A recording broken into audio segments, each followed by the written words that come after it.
Are you sick of seeing peaceful people being locked away for victimless crimes? Instead of trying to get out of jury duty, consider taking it so you can do the right thing. A single juror with a conscience can send someone home to their family instead of to a jail cell.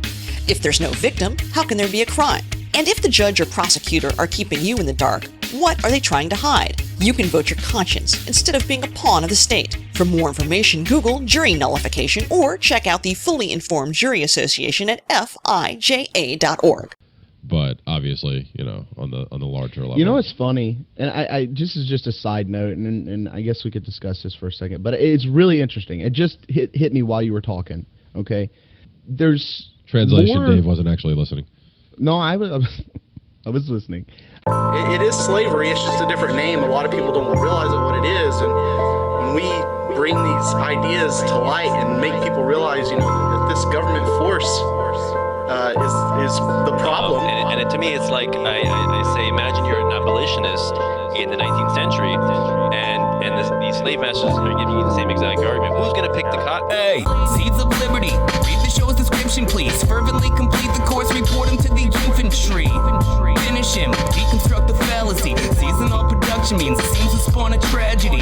Peep the action, please. A fraction of the allegory. Corollary cadences, complaining on a sadder story. Menial, recently reading into the thesis here. Mirroring the people who completely fail to see it though. Seeing is believing, yes, the reason is appealing most. Reading enemies is just enables you to see it too. Menial, recently reading into the thesis here. Mirroring the people. Hello, everybody, and welcome to the Seeds of Liberty podcast. This is episode 78. As always, the Seeds of Liberty podcast is covered by the BIPCOT No Government License. This allows reuse by anyone except governments and the agents thereof. You can find out more information about this at bipcot.org. So this week, it's just Dave and I. We had some guests scheduled, but they had some technical issues at the last minute, so we're going to proceed without them. I really don't know where we're going tonight. I think we're just going to start a conversation and see where that gets us. Are you keeping up at all with the Hillary Clinton leaks at all? Like all the WikiLeaks and the DC leaks and everything?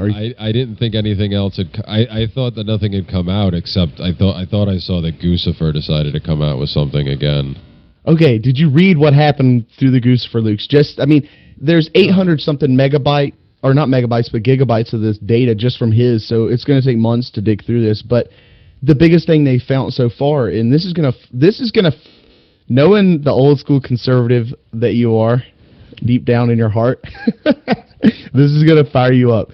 The TARP bailout monies, basically cent for fucking cent, went directly to the banks, and then from the banks to the Clinton Foundation. It was just a big whoop. So none of the banks were failing. None of that shit happened. None of that was. All that was just money for the Clinton Foundation. All that money. That is spectacular. Doesn't that just fucking bitch?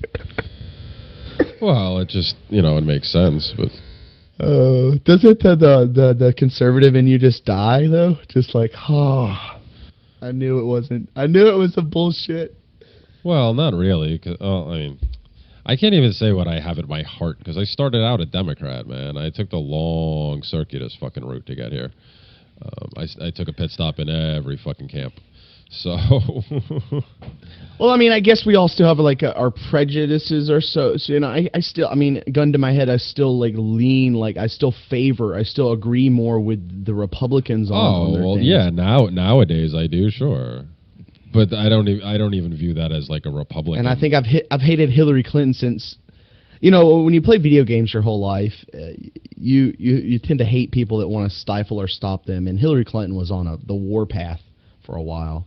Yes, that's the funny thing, because when Willie was in office, I actually liked him. I voted for him twice. Oh boy!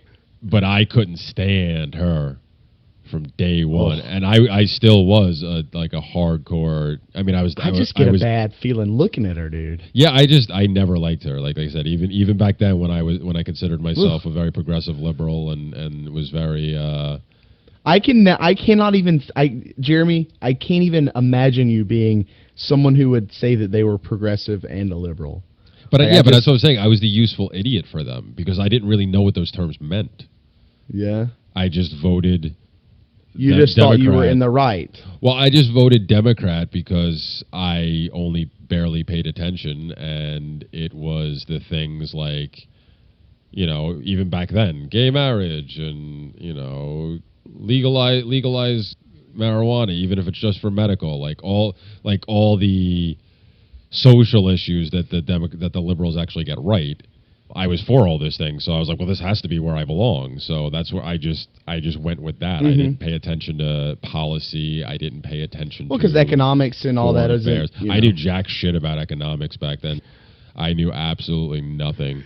That's why they say people become right wing or they become Republican or conservative or whatever the minute they start paying taxes. They have to. The economics is no longer ignorable.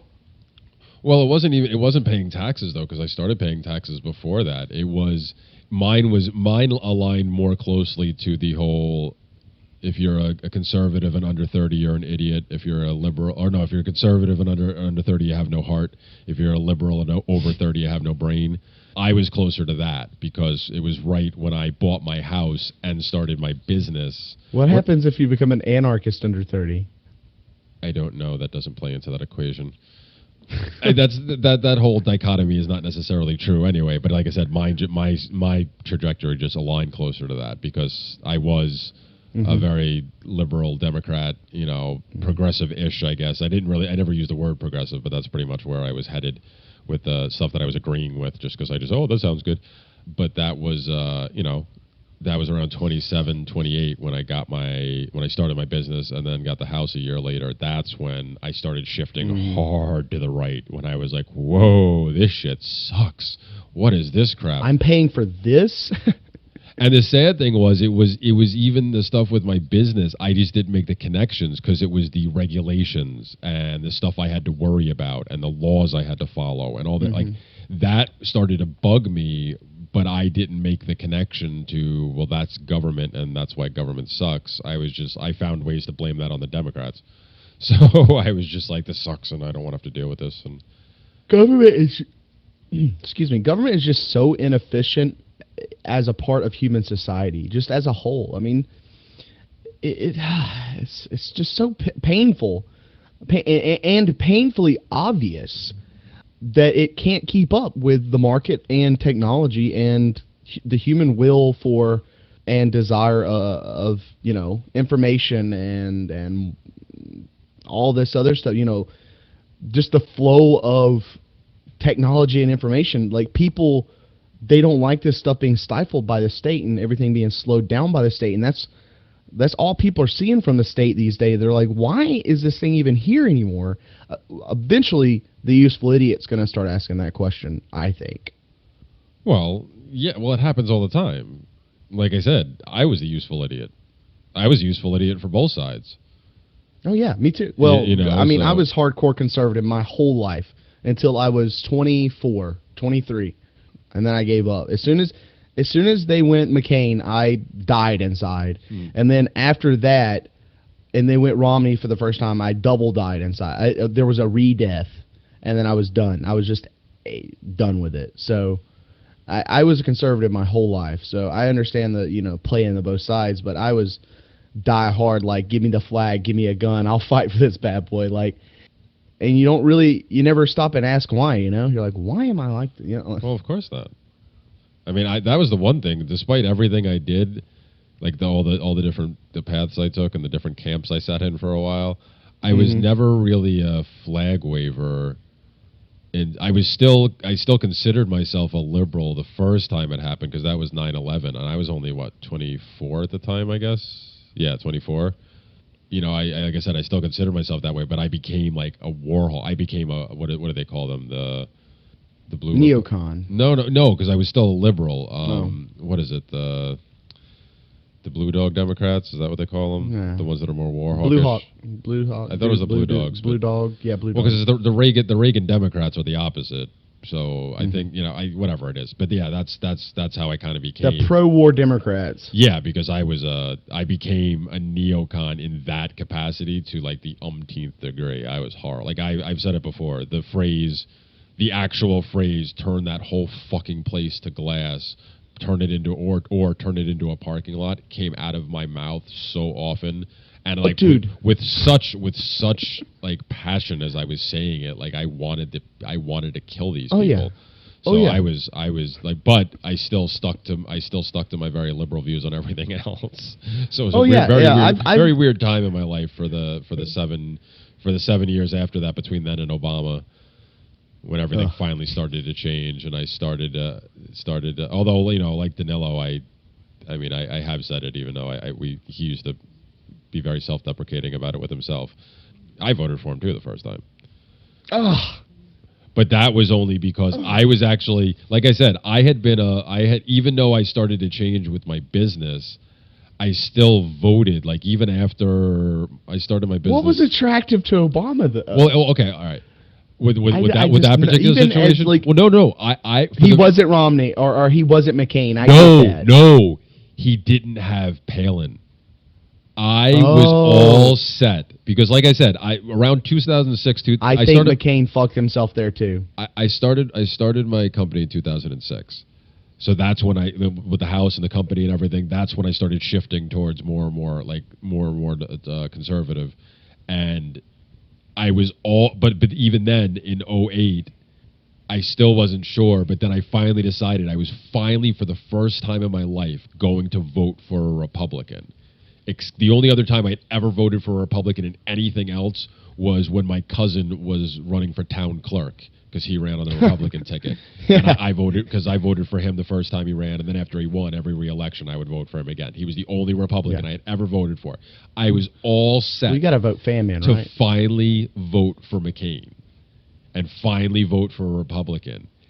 And when all that shit with Sarah Palin started, like all that bullshit that started, because most of it was bullshit, I fell for it, hook, line, and sinker, that she was just this complete idiot, and that she was hunting she was hanging out in a helicopter shooting wolves with a fucking rifle, and like on a regular basis. And I fell for all the shit, and I was like, I can't in good conscience vote for anybody who's connected to this woman. So I just went ahead and voted for Obama. And then Palin 6 months later, Palin didn't throw me off. Yeah, I don't know. She bugged me. Biden should have fucking thrown me off just as much, but I was still so blinded that I was like, oh, career politician. He obviously knows something about something. Like, she was like a small time politician essentially, because even Governor of Alaska is not really much of anything. No offense to our I fans can't in remember Alaska, whoever hears this. I'm pretty sure Ron Paul was my pick during that whole thing. I didn't even learn about Ron Paul until 2 years later. 2010 is when I finally heard it. When I had heard about him before, but I didn't. You didn't know about him. Yeah, I didn't know about it. I was so focused on finally voting for a Republican. You know who Joe Scarborough is, but you don't know who Joe Scarborough is, right? I know. At that point, I probably knew more about who Joe Scarborough was than Ron Paul was, sadly. But, oh Lord. Yeah, I didn't like I said, but that's when I started. That's when everything started. The way they treated Ron Paul, because that's what really cinched it for me. Like, and all I needed to see it was that first time. I mean, and you're talking to somebody at the time. I was really into debating. I was really into teaching people to debate. I was really into teaching debate and being into all this politics, very heavy. And when they abandoned, in my eyes, the Constitution, the clear Constitution pick, I felt it was time. Even then, in the 2004 election, it was time for Ron Paul to get elected, to pull this mess, this catastrophe, this unconstitutionality of the George Bush administration back towards swing the pendulum back towards more constitutional action. And that was the rationalization. And then when they picked McCain, a clear neocon, establishment, globalist war hawk, I was like, I'm done. I'm done with this. I'm done. And I haven't voted or participated in politics since then. And then, it just took a while for me to understand and really understand what libertarianism is before I took anything action politically. But that's what happened, man. I just they make these blatant decisions, the politicians do, that kind of, it's like the curtain kind of drops for a second, and then they're like rushing to pull it back up, and you're like, what? Why did they not do that? You're like, you can't be the party of conserve this and conserve that, and the Constitution this and the Constitution that, and literally shit on the Constitution every fucking chance you get, and that be literally your only modus operandi. And eventually you can only say to yourself, well, they had to do this because they're playing ball, or, well, they had to make this consent. Eventually you have to say, well, no, I'm done. This is all a farce. And that's because it is. It's just a piece of paper that's used to trick people to believe that other people have the right to rule you, and they don't. And it pisses me off to no end that people are still believing this lie that the Constitution or a constitutional government is obtainable or something that can be strived for. Yeah, but again, look what we're talking about here. We're talking about, our path to this, and like me especially, I'm talking about how ridiculously blind I was to all of this shit. Mm-hmm.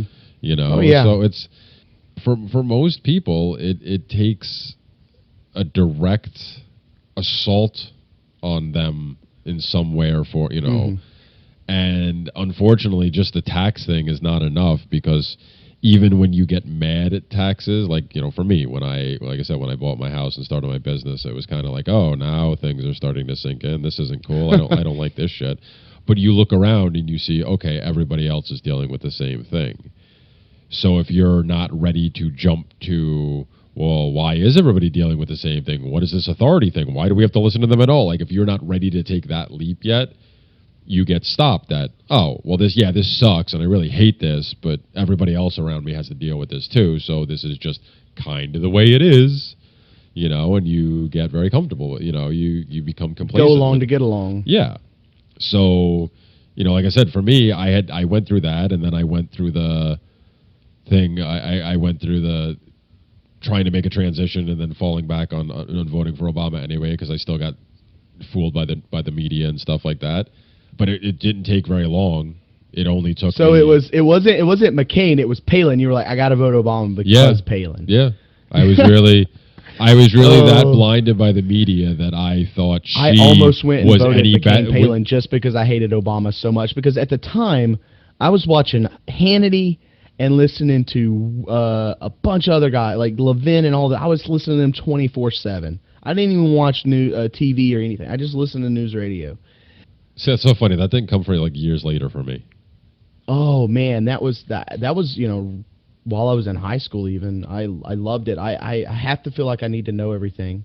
Well, I mean, I feel like I need to know everything, and when I don't know things, it pisses me off. And history is one of them, and politics is basically live history. And it's kind of. It just amazed me how wrapped up in the cloth I got about conservatism. I mean, if we would have crossed paths when I was all in that, we would have been just another liberal and another conservative yelling at each other.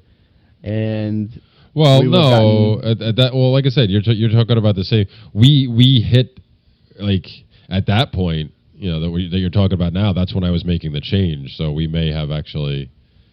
It may have been different than if we met years beforehand when I was still like a hardcore liberal. I was kind of in your face, like conservative. I was one of those going to the tea parties. I can't imagine you ever being confrontational, Dave. Hey, that's how you weed out the weak, man. If you can't even handle a verbal confrontation, you're going to run from that, then you're going to flight from real risk. Well, no, like I said, just the time frame we're talking about, I was already considering myself more conservative, and I actually had changed. But I probably would have hated you because you voted for Obama. Like, probably. I literally would have disowned my family. Like, no one I knew was voting for Obama at that time. But guess look where you are. Yeah. It's a little different in Alabama. Exactly. Out here on Long Island, everybody was, even though this was, Long Island's supposed to be considered one of the Republican strongholds in New York because it's just outside the city, and there are at least according to the people they keep electing to office out here, they do elect a lot more, usually like a 3-to-1 thing of Republicans to Democrats in the state seats all around here. But obviously, on the larger level. It's funny, and I this is just a side note, and I guess we could discuss this for a second, but it's really interesting. It just hit me while you were talking. Okay, there's translation. Dave wasn't actually listening. No, I was listening. There's more Republican governors, Republican senators, Republican state congressmen. There's more Republican politicians currently elected than there has been, I think, ever. Is that true? Yes. Yeah, it's absolutely true.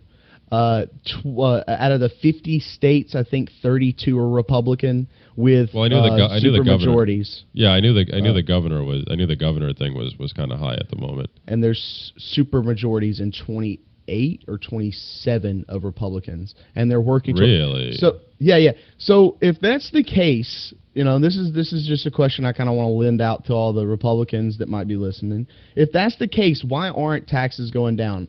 Why isn't Obama being stopped full scale? Why can't the majority of the governors just say, hey, look, we're marching the troops to Washington. This is clearly unconstitutional. If they are the party of the Constitution.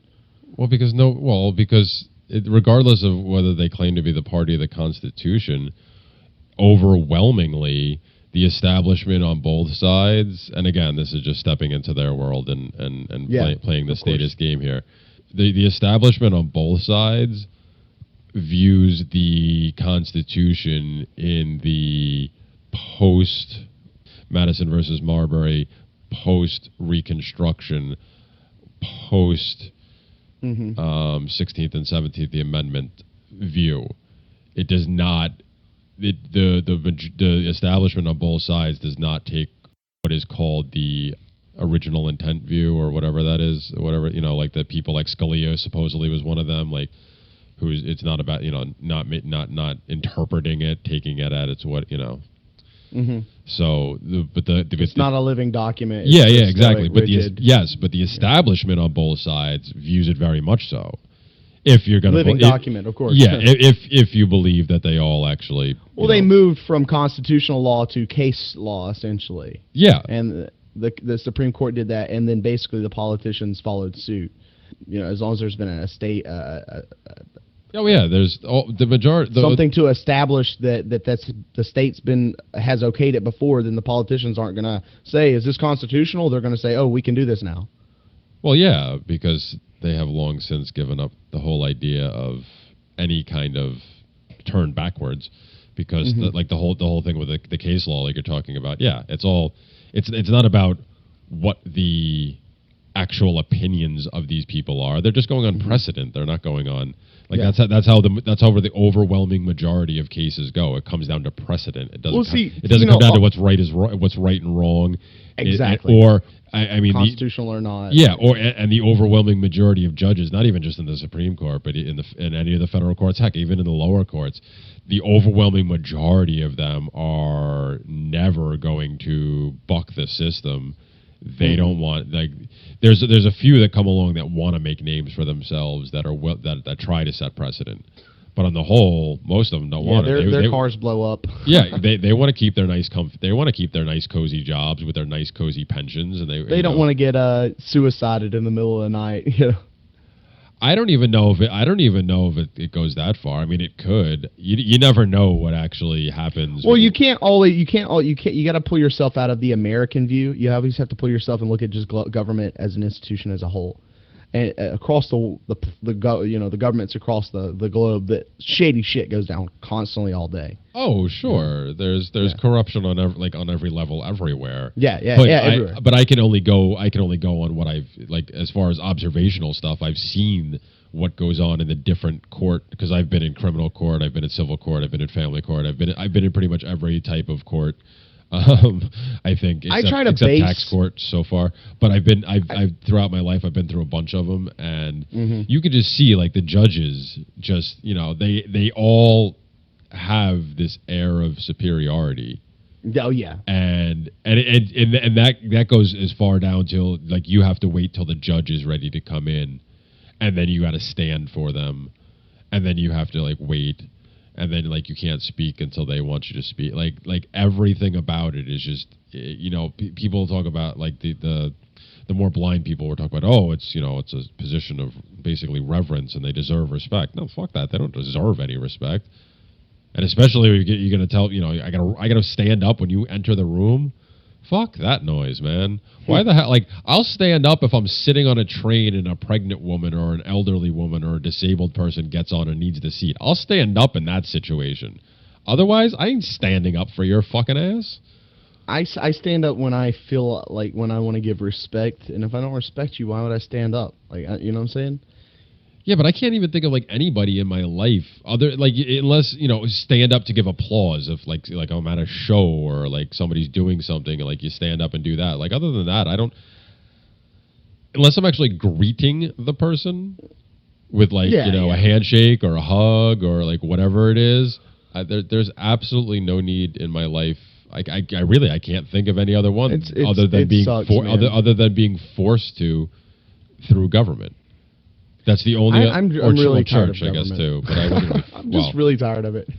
Yeah. I think everyone is. But they don't. Either they do know it or they don't know it, and we need to get to the people that don't know it. Well, those are like that's why these the kabuki theater of election season that they put us through is painful and drawn out and seems to last forever, especially once you're on this side of the fence. It becomes so excruciating at times. However, it is an excellent time to pick up the disillusioned, especially directly after the election. Directly. And then 6 months to a year, sometimes a year and a half later, when it really starts to sink in that all the promises that their candidate made, that they were so ecstatic for winning and we vanquished the evil bastards and thank God, whatever, it starts to sink in. It's like, wait a minute. He said he was going to, or she in this case, said they were going to do it and they didn't. What's up with that? Or why does it seem feel a little different? Why does it? Well, was that? Doesn't this election feel a little different? Because I don't think anyone's going to swallow the Hillary pill. Like they destroyed their base when they fucked over Bernie, and then they've made them all disgruntled when when it's been leaked out now to find out that Bernie was in on it the whole damn time. So if she gets elected after they've killed their base and Trump's been the most popular thing, that's going to show that's the whole thing. That's Oz. That's the curtain getting pulled back, dude. See, again, that's it. I've said this before. I don't like to hang my hat on single events like this because I've been burned by that way too many times before. At least for a lot of people in the United States, that will be a triggering effect. Yeah, but I think you're missing my point. I think in every one of these situations, it's always prime time to pick these people off and get their attention. I mean, could it be worse this time around? Sure, I guess it could be. It could be a little stronger because of Hillary and Trump, because of the personalities, because of the absolute hatred she seems to get from so many people. And you're right. I don't hate many people in this world, but I hate her. I hate her. She is one nasty piece of work. I will definitely say that. I try not to use the word hate that. I mean, I try to put myself in the shoes of like the status Dave, the guy that would still be like a hardcore Republican right now. There are people that are hardcore conservatives or whatever that you're making all these consolations by picking Trump. You are. He's letting a bunch of bullshit out. He was for single-payer health care, and then he was for Common Core, and then he flipped on those. And, so... Well, yeah, it's leading you to believe that he might get in and just keep it as planned. It is. Maybe change a few things. That's what I keep trying to tell everybody. It is going to be business as usual if he gets in. Me and Jared talked about it on the Downfall. Last week's Downfall. We said, look, you'll know Trump is a fucking shill day one if he doesn't kick the Fed out. Day one! He doesn't even have to be a shill, though. This is the point that I've been trying to make. It's not like, is it possible that he's a shill for the Democrats and whatever, and this was set up like this, and him and Hillary really are good friends and like whatever? Is it possible? Absolutely. I'm going a level higher than that. Okay, but does he work for the powers to be, the Fed, the powers? Okay, yeah. Is he that far up the ladder? Is it possible? Absolutely. However, it doesn't matter because what I've been trying to tell people is even if he's not, nothing is going to change. He would not have been, even if he's not on their team already. There is no way in hell he would have been allowed to get to this point unless the powers that be are damn convinced that they can control him, and at worst case just keep him at bay and keep doing keep having done what they want through their other people that are already in place. If they weren't convinced of that, he would not have reached this position. There are two people that are hand selected every fucking year.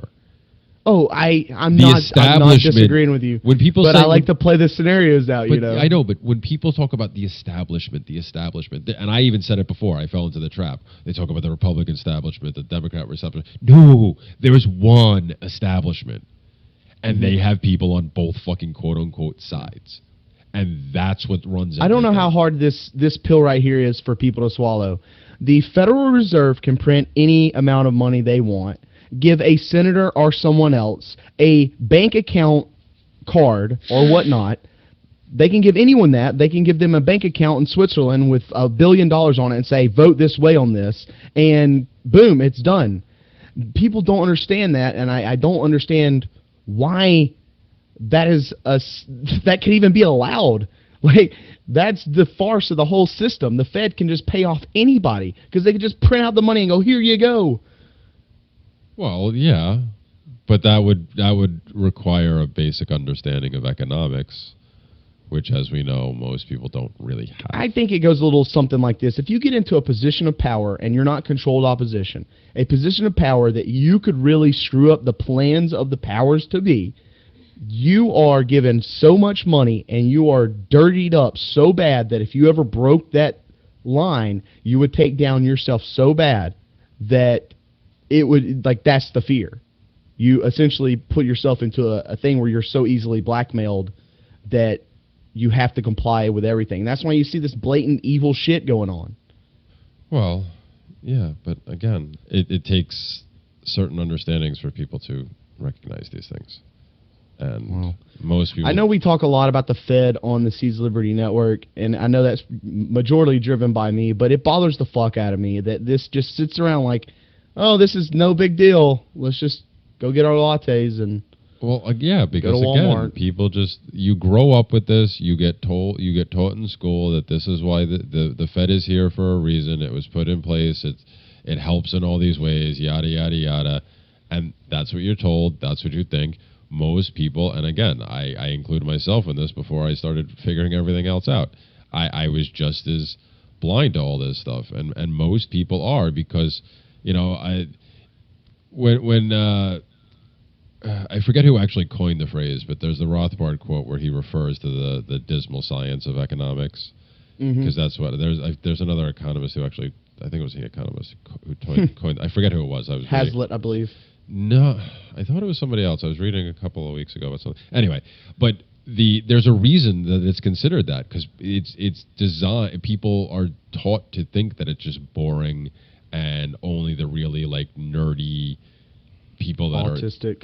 Yeah, kind of. Those are the ones. They're really smart people. They're the ones that deal with the economic stuff. Everybody else, you don't want to get into that. It's just, it's you'll get in over your head, and it's just all these words, and all you really need to worry about is you go get a job and you make this amount of money, and we take this amount of money from you, but then you get to keep the other money, and then you just figure out how to spend that money, and that's all you really need to know. And for most people, it doesn't go much further than that. They'll learn what it is to take a loan to get like a car, to get a car loan or get a mortgage or something like that. But even those things, they're not really taught in school for the most part. You have to figure those things out. But again, you don't go much further than that. And because of the vicious cycle that everybody's kept in with the ever increasing state and the ever increasing regulations and taxes and bullshit, the balloons don't pop till they have too much air in them, Jeremy. Well, yeah, I know. But between that and then the media cycle, which is designed to keep people off balance and always worried about the next big thing and always distracted by the next big thing, with all of those things, most people are way too caught up in just trying to fucking survive that even the possibility of considering delving further into this stuff and learning why is it that things are really that bad is very low. They're wondering how they're going to afford baby formula. Exactly. I get it. No, I completely get that. But There has to be a pushback against the tyranny. But again, that that goes back to what we started talking about a little while ago, about how right after the election and then all these other times, these little time frames after the election are the best times to reach out to these people. Because once people become disillusioned, it's very easy to still be stuck in the Twitter and meme generation and and immediate and like think something's wrong for a while, get pissed off about it, become apathetic for a while, but not actually make any progress beyond that, so that then when the next big thing does happen, you're just as susceptible as anybody else to get swept back up in it and start thinking you need government for these things. That's why, like I said, right after the election, after whichever side loses, that's the best people to target and try to present these ideas to them and say, be like, hey, you know, even if you have to start out, you know, kissing their butt a little bit, you know, oh, I'm so sorry, you know, it kind of hurts, right? You know, it stinks, you know, your guy lost or your woman lost, whatever, and it sucks and you feel, but hey, maybe, you know, there's a better way anyway. Same thing with the other side. Like I said, maybe 6 months, a year. And it's not a better way for society. It's a better way for you. It's an individual choice, and that's the hardest thing to get people to realize at the beginning. Well, see, I would say I think it personally. I think it would be a better choice for society, but it is a choice for it is a better choice. It is obviously up to the individual anyway. But what I'm saying is, you know, so like I said, even for the side that wins, you know, 6 months, a year and a half down the road, check in with them too, because when things start going wrong and they're like, wait a minute, this isn't what we were promised, that's another time they start to get disillusioned. Perfect time to get in there and start planting seeds right then, because that was me. Like I said, I sure wish somebody would have came and talked to me after Ron Paul got kicked out and McCain got picked in the primaries that year. If someone would have said, hey man, read Anatomy of the State by Murray Rothbard and all of this will make sense, I would have been like, okay, and as soon as I would have read it, bam, wham, thank you, ma'am. That's, in my opinion, the red pill. But, you know, that is my opinion. Yeah, but again, it's a timing factor with that, and, you know, it doesn't usually happen that easily. No, you got to be open. You have to be ready for it, you know? Well, yeah, but I'm talking about just having that information put in your laps. It doesn't usually happen like that. Sometimes it does. No, it doesn't. It usually doesn't. It's usually not at the time that, you know, especially if you look back in your life, try to be in hindsight, be like, well, yeah, if then, yeah, there's a reason it didn't happen. I mean, I got into a Twitter war with a verified user the other day. I don't know who it was. Michael Malice, I think. And really? Yeah, he was talking about how we need to get Trump or not, make sure Hillary doesn't get elected. And I said, this is all a sham. Maybe we should try anarcho-capitalism. And then that was a huge back and forth for. He's an anarchist, though. I know, but you got to understand the propaganda, though. He was playing devil's advocate. I knew he was, but I was being nice, giving sources, giving books, you know, saying all this. And there was a bunch of people reading along. And I think that's smart when people do that, especially people with a pedestal. But, you know, that just goes to show you, one person, you can just tell somebody, hey, man, have you even heard about anarcho-capitalism? The way society works now is people go, yeah, I need to go look that up because I have no fucking clue. Or they go, nah, I don't know what it is, and they go right back down to their Instagram or Twitter or whatever, and they're done. So you're talking to either brain dead people or people that want to learn, and you got to learn to be able to choose between the two very quickly. Don't waste your time. But yeah, like what you were saying, you know, this post-election, and then even 6 or 7 months down the road after the new regime essentially gets in and nothing has changed, because I did air quotations with regime. Yeah, no, I know. When they get in and nothing changes, that, you know, people go, oh shit, you know, I guess we'll try again in a few more years. Yeah, because what it is they realize the position they're in. You're not in a good position if the only thing is you can cast a vote that might change someone's mind about voting some certain way in some secret election for people that are going to be running the government. That really the only interaction that you have with is pay up or else. So eventually you're going to become disillusioned if the kitty doesn't get pet every so often, so to say. Yeah, well, I think this election is making a lot more people hate government than usually. No. I've noticed that. I don't know. See, I like to think that, but like I said, this seems to happen most times around people get. I just don't remember so many people getting so vitriolic and so upset last election. I really don't. See, I don't know. I remember I don't really remember last election. It's kind of a haze. I remember it vividly. 08 I remember more, and there was a lot of stuff being thrown back and forth. So it was definitely pretty nasty. And it's you look back on it, man, it's always been nasty. It's always been the people get hyped up about it, or at least the ones that really want to pay attention. Yeah, but I'm not. I mean, there's world leaders saying that, if Hillary Clinton gets elected, it's just straight war. And then there's some of them saying, that there's a bunch of shell games going on at the top right now, man. It's really weird. Really weird. I don't understand the whole thing. We're caught in a shell game, and unfortunately, a bunch of people believe in the thing that's tricking them. So we've got to use this election to our advantage and get as many people, completely disillusioned by this cult ritual, of this cult ritual. Well, yeah, slowly but surely, man. Like I said, it's that's what I started saying before. Could this one be a bigger deal? Could this turn more people? Essentially, it's possible, sure. But I'm just trying to look at an overall strategy here, and as far as the overall strategy goes, and a lot of it is based on my own experiences because like I said with the 08 election. I was already pretty much convinced myself, and I had already changed my registration to Republican. I was headed that way, and then I just voted for Obama anyway. But I still pretty much consider myself. And then it only took me about 9 months or so to realize, hey, wait a minute, why is nothing changing? What happened to all that hope and change? And that's what it was like fucking nothing, right? That's what it was like. We're gonna burn the house down. We're gonna rebuild. Nothing. And then crickets. And then I was like, okay, it's still kind of early. And then I gave it another 7 months, so basically like a year and a half. And a year and a half in, that's when I was convinced. I'm like, holy crap, this is all bullshit. I'm like, he did absolutely, he's doing the opposite of what he said. This is ridiculous. So if I can't trust these guys and I can't trust the other guys, what the hell's going on, So that's why I think as an overall strategy, whether this election's a bigger one than others, it doesn't matter to me. I think an overall strategy, people should, attack, or I shouldn't say attack, come out and plant those seeds right after the election and wait to see how things go in 9, 12, Till 15, 18 months. Go to the other side and check in with them.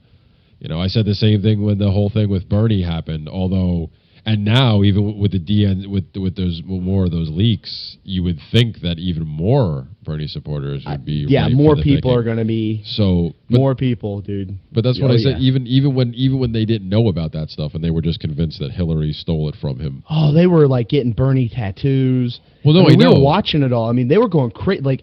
They were ready to put this guy up as the next Jesus. And now they're finding out he was in on it the whole time. Not like he was controlled opposition the entire time.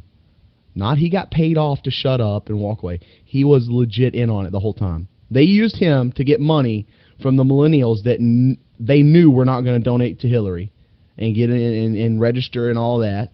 And now all those people are registered Democrat. They're hoping they'll just go in and vote Hillary. It's just so funny, man. Well, it was a brilliant plan. Got to give them that. But all that work kind of makes the conspiracy theories that you read kind of sound silly, because why would you go through all this work if it was, locked up and sold up anyway, I guess to keep it making look legitimate. Well, yes. Well, that's what that's another thing I've been trying to explain to people. There's a couple of people I've been having conversations of I'm like, really? You don't see this? This is in 08 wasn't it 08 when it was Hillary and it was Hillary and Obama in 08, right? For the Democratic nomination. Yeah. They the stuff they were but it was basically the two of them. The stuff they were hurling at each other, the things they were saying about one another on the campaign trail, and then all of a sudden it's like, oh, okay. Yeah. And then they claim, I heard, I can't remember who it was. I was listening to somebody today, some podcast, and they were talking about it. And just, kind of as an aside there, like, oh, yeah, and the two of them, there's really no love lost between Obama and Clinton. I'm like, really? I'm like, do you really think they hate each other? Like, no.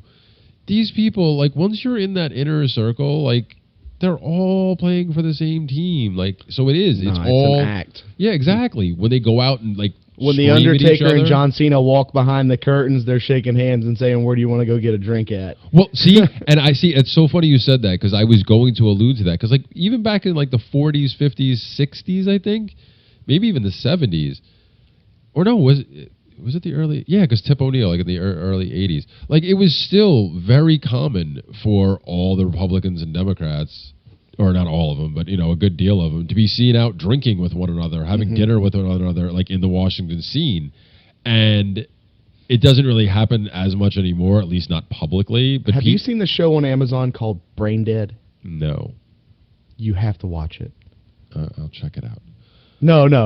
You have to watch it. You're going to love it. Okay. Go ahead. But, these people like to think that, that politics was a little bit nicer then because at least they would go out. No. That was them being very blatant about the fact that no matter what they said to each other in the chambers and how they screamed at each other, like, they didn't give a fuck. They were still buddies. As usual. Exactly. Like, that was them being open about it. So I was reading a thing that a senator leaked about how day-to-day life works, and basically you go to, like, you're basically the head guy. He was a Republican, so he was basically saying, yeah, we go in, Boehner goes, hey, you're going to vote this, and this, and you're going to be using these talking points in these town halls, and you're going to be talking about this, and this, and don't step out of these lines. Bye. And if you don't agree to be into this thing and agree to say everything, you basically get blackballed, and no one will do anything with you. You'll just be set there to do nothing. Like, your vote won't matter. No, like, it doesn't matter. Oh, yeah. That's like the first thing. That's the first thing rookie congressmen, senators, whatever. That's the first thing they're told. They get there with all those, like, even the good ones, the ones that people vote in and like, oh, he's a good guy. He really wants to change things. Yeah. And they get there with all that energy, and they're immediately told, all right, yeah, that's great. You got some great ideas. Here's the deal, though. You're going to sit here and vote down the party line for the next 3 or 4 years, and if you do that and you're a good boy, then we'll talk. Funding. And then, if you do that, you get some money. But you want to get reelected, don't you? Exactly. And if that's what you want to do, if you do that, then we could start talking about the votes you want to make and things you want to make happen. I'm wondering when some senators and congressmen and just people up in the government are just going to say fuck it and go rogue and just fuck this whole shit up. I don't know why that hasn't happened yet. If Ron Paul didn't do it, do you really think there's anybody else out there? No, I'm talking about like going full-blown nihil, like full-blown, I'm doing whatever it takes to get to the top, and then they just mudslide this shit. They just derail the whole thing.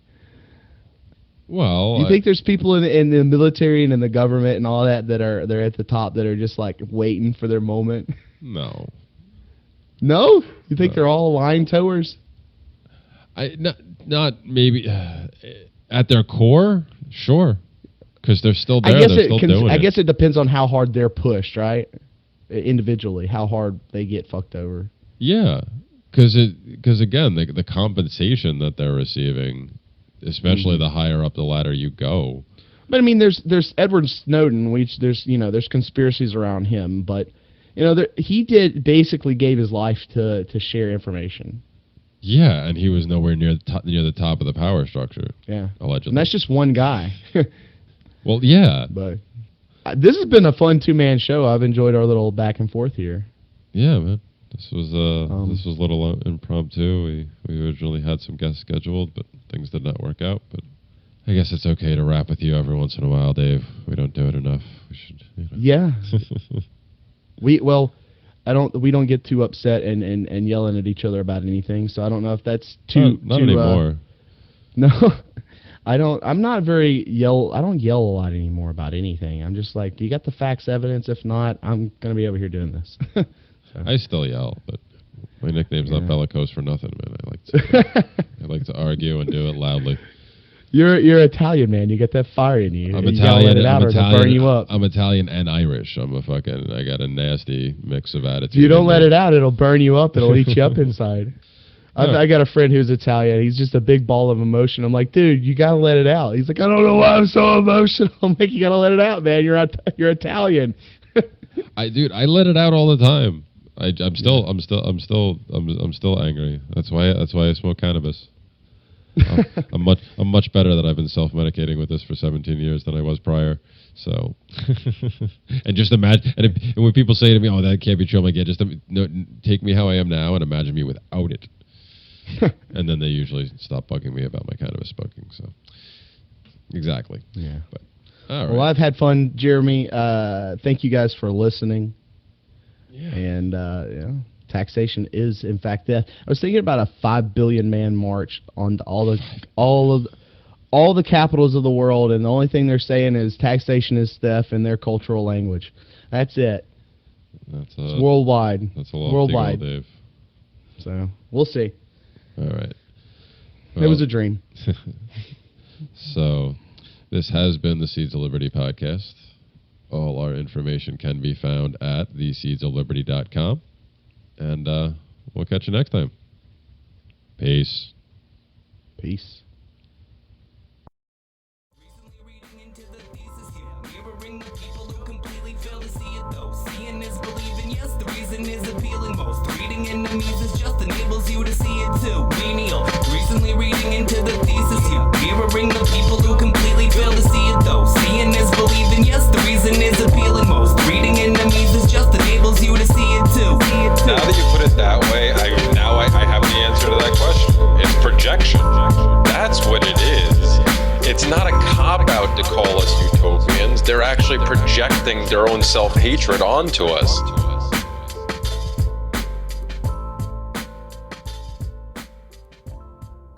Are you sick of government lackeys who say you didn't build that? Are you tired of elitists who think you need a government permission slip for everything?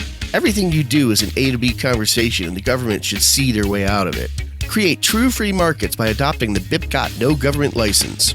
The BIPCOT No Gov license allows use or modification of any product, service, or software except by governments or government agents. Go to bipcot.org. That's Bravo, India, Papa, Charlie, Oscar, Tango.org.